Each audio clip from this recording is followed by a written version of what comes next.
So welcome back today, guys. This is our today episode of trading GBP USD, and I want to start this by saying that we've had a very good week on GBP USD. Yes, we've had a very good week on GBP USD. We take profit almost every day on GBP USD, and thanks to liquidity. Yes, I would say thanks to liquidity because guys.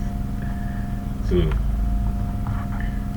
let me quickly take us through I traded these markets. So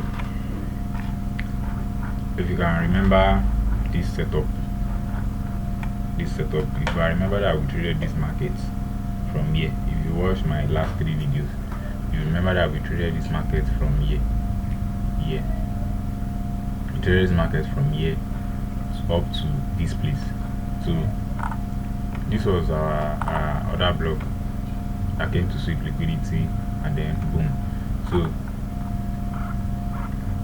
So price has failed to break through it. If you look at, let's go to our 1 hour time frame.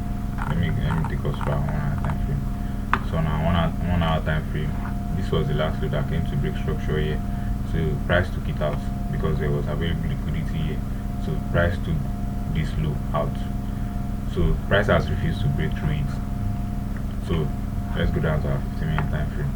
If even price broke through this 1 hour low, I'll be looking for sell. Yes, I didn't mean price has broke through it. I'll be looking for sell, but price failed to break to it, and instead price caused market structure shift. So this was our liquidity pool. If you can remember it here, to understand this analysis, you need to watch my last 3 videos. So when price mitigated this liquidity pool right here again, so price mitigated it and then came to cause market structure shift here. When price mitigated it, this was the last low that went to break structure here. This was the protected low that went to break structure here. So price took it out. So immediately price took it out, price caused market structure shift. So that was when I started looking for buy. So I marked out my buy zone here. Buy zone right here. As you can see, we have a 15 minutes order block here. We have a candle that took out liquidity. We have a candle that took out liquidity here, created another block, a fair value gap here. So it's and it was the other block that went to break structure to cause the market structure shift. So it's a very valid other block. So price created liquidity pool there. Let's go down to a 5-minute time frame. As you can see, this was the supply zone, a demand zone right here that went to break structure. So it was mainly the last supply zone that went to break structure. So also price generated liquidity here as well. Generated liquidity here. If I don't see liquidity, I don't trade. So that's it. So on a 5-minute time frame, this was the last low that came to break structure here.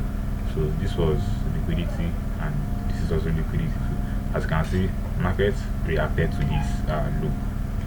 Market reacted to this low before coming down.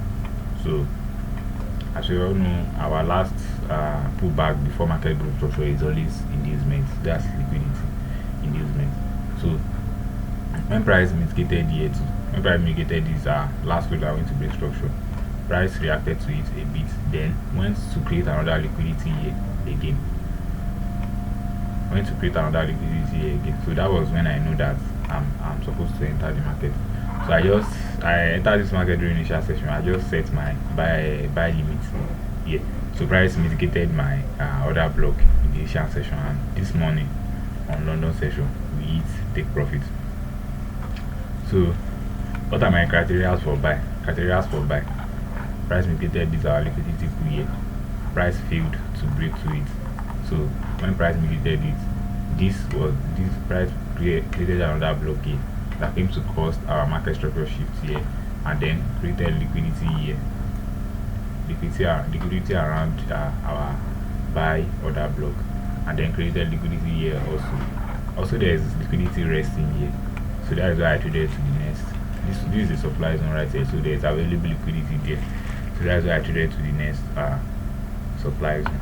So that's just my buy, that's my analysis explained in a nutshell. So that's it, guys. So we had a very good week on GPP. So amazing, so amazing. So thank you for listening to us.